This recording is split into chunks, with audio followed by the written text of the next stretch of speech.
Morning. Good news from Argentina. Argentina withdrawing from the United Nations Human Rights Council. For some people this may sound like terrible news, but if you know what the United Nations turned into, what it is today, you understand this is fantastic. And they say it. Why are we leaving? They say they need independence from international organizations. These organizations are described as bureaucratic structures that limit countries' freedom.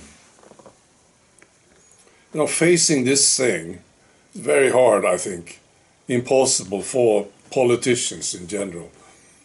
We have a long way to go before this will happen, or they will even mention it, say anything, in countries like Sweden or Canada or whatever. But it has to happen. You know, just an example, here in Sweden, the government, the authorities, if they want to send somebody home, a criminal, an asshole that came to Sweden, they want to send him back. It's a huge problem because of the United Nations. Right.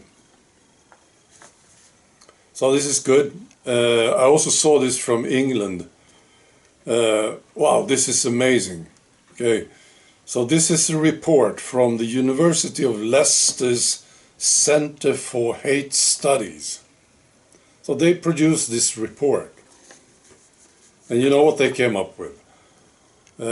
They said this: overwhelmingly white countryside needs more halal food. So the English countryside is not inclusive enough, right? And people feel bad about it, you see. So they need halal food, right? So this guy from Somalia, living in rural England now, he wants halal food. He walks into a shop or a pub or something, and he wants halal food. And he should get it. And they also say overwhelmingly white countryside. Overwhelmingly white countryside. That's a strange word, isn't it? Overwhelmingly. Well, it's England, right? I was looking at this and then I thought maybe this is a good thing, right? Because if I, for instance, decided to go to, let's say, Somalia. So I go to Somalia to live there, and then I expect to get Swedish food there, right? And if I don't, I get upset. And I say, oh, this country is overwhelmingly black. And I'm this white guy from Sweden. I should have Swedish food. I think so. No? Maybe it's a good thing. Right. I also want to mention this. I saw Kamala again. Kamala, so she's still, well, they still want her. Right? And I think part of the awakening that we see is going on is facing people. People are starting to really look at people. And this comes from communication, of course. But if you really take a good look at people and look at them for a long time, you will start to understand things about them. And that thing with Kamala is sort of a mystery to me. And I think maybe it's because the Democrat Party is in such a bad shape now and they have nothing else. What do you think? All they have is this lady and some other guys, Gavin Newsom, right? But if you look at these people and study them for some time, you will see something. Well, you have to. Kamala is weird. I think so. And I saw this here, there she was again, right? Laughing, you know.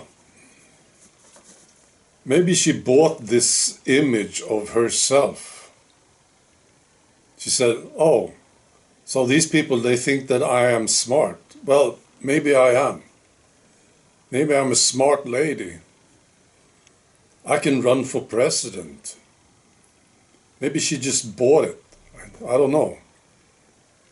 So she's doing it. But she's not smart. I would consider her almost a retard. Really. Right? Weird lady. If I met her at some social gathering and she was sitting there in front of me talking, maybe I would be entertained. Maybe, but I wouldn't be impressed. That's strange, isn't it? I think this is what's going on. Maybe people's ability to observe is improving because of the awakening. I think so. People are getting more knowledge, right? And they start to look. And this is why people, parties like the Democrats are having serious problems.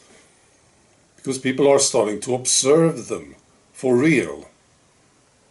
I think in the past, people just didn't look. What do you think about this?